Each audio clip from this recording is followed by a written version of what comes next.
Good evening to all and welcome to Conversation Corner.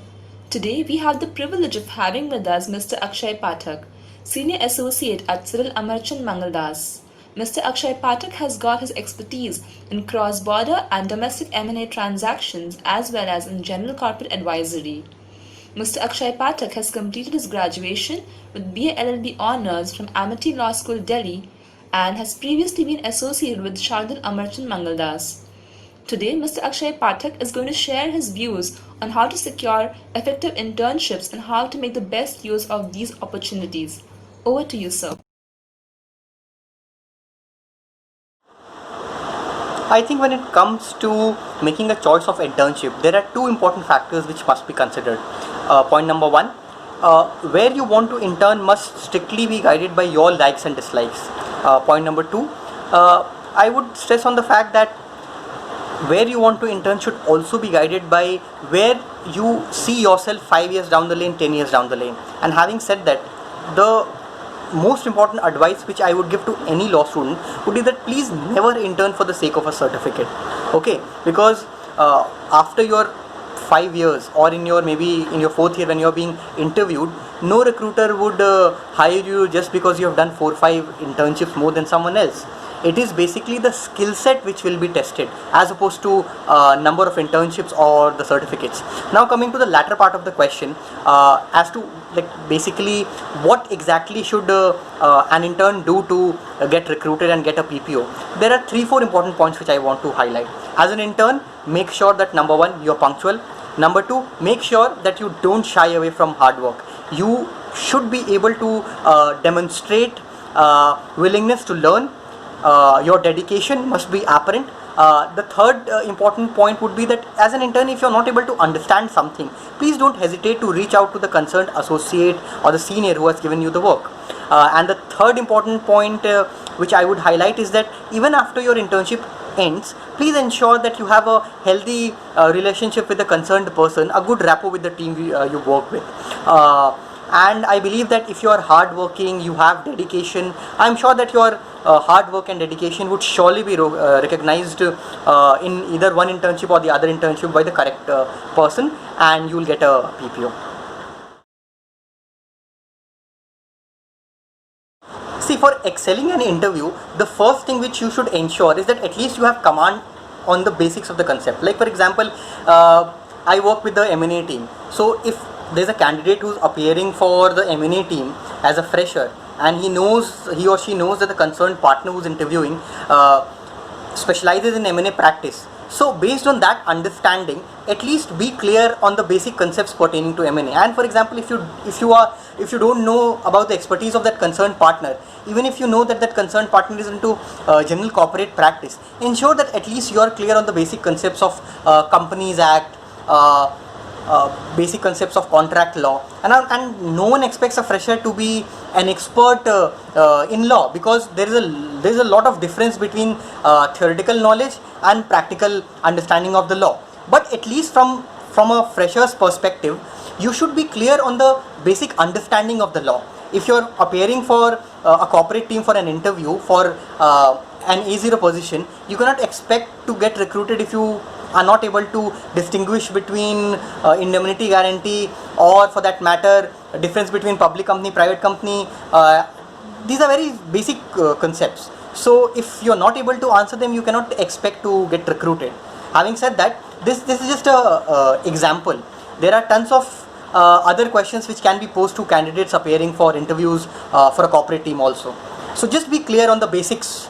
And when it comes to HR related questions, and I'm sure that every law student is competent enough to handle HR related questions.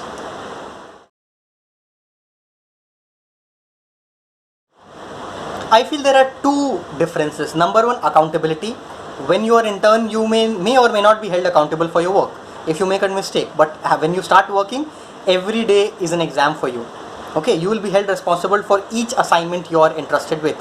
The second important point I would highlight when it comes to distinguishing the difference in the transition period of an intern to an associate would be that the kind of work which you are entrusted with, because each law firm deals with tons of confidential matters.